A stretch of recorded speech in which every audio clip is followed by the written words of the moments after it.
Don't say you love me.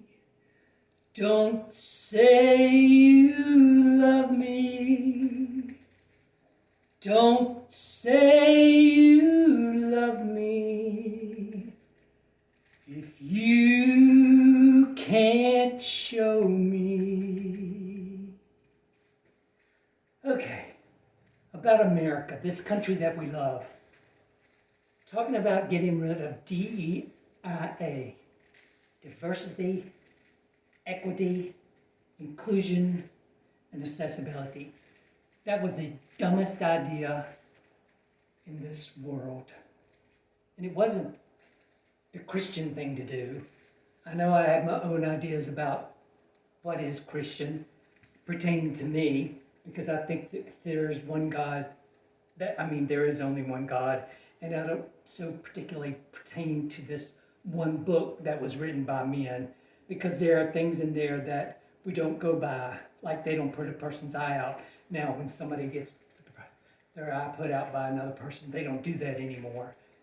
They don't stone people to death if they don't get divorced. They've come a long way since then.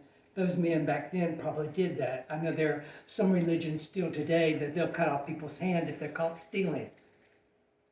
Just dumb things like that men did back in the olden days. In my opinion, in my humble opinion, I think the Bible should be written over. Take out all those things related to slavery and put our country back on track with DEIA, which made it a whole lot nicer to live in America. People wanted to come to America.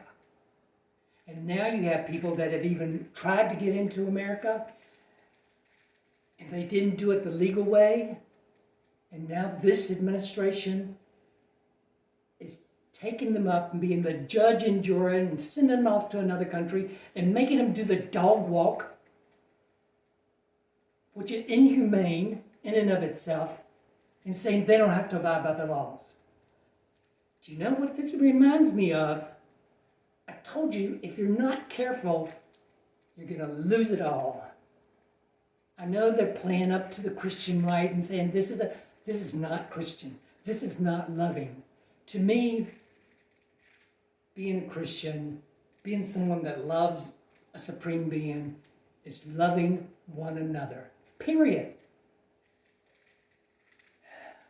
You know, I've grown up, and in my short lifetime, I have had to quit jobs because the owner of a company said, oh, he couldn't hire this person with that color of skin because it just wouldn't look right to his clients.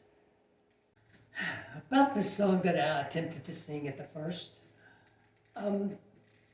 it's only about, in my life, it really affected me growing up, because I've had friends that I thought were friends. The relationship lasted for years, and they knew that I was gay, and they would say, we love you just the way you are, and I knew they were Christian, and so I thought that's what a Christian is.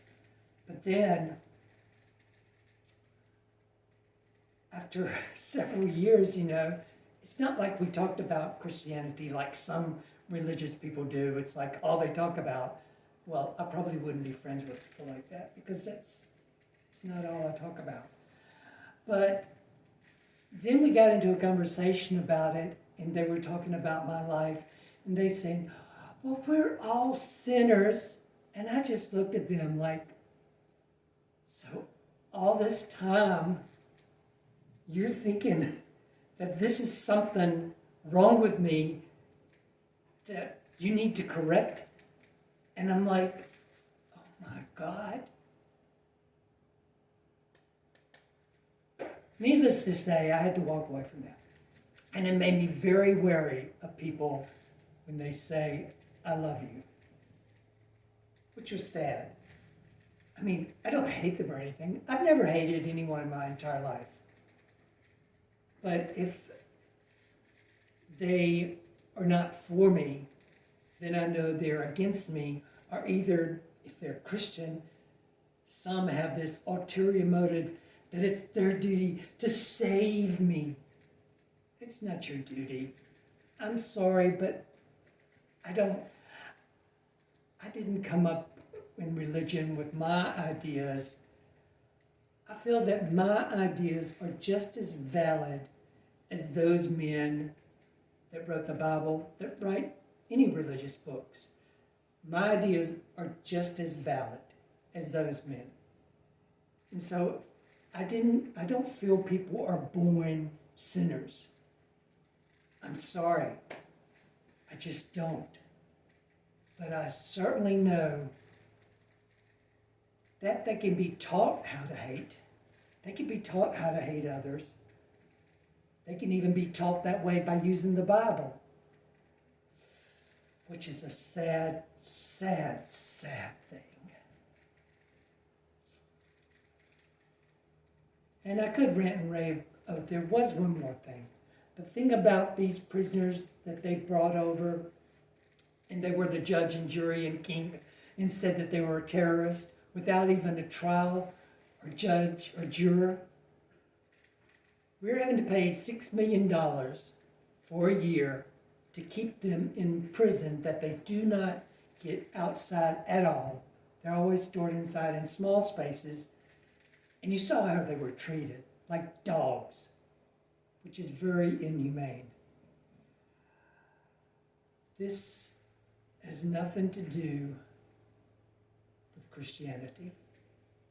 But yet, they're trying to wrap this whole administration into this idea of Christian nationalism and Project 2025. It's a sad, sad thing. And I hope that people are waking up to that now.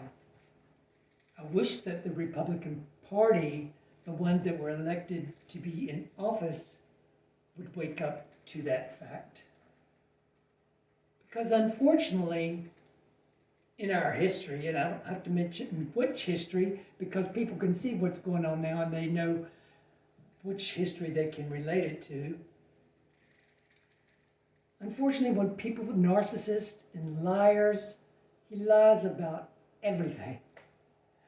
Just the simplest thing about calling President Zelensky a dictator. He knew it was a lie, but yet it just spilled out of his mouth like butter, like everything. If you go and fact check him, you would see the hundreds and hundreds and hundreds of lies that he's told.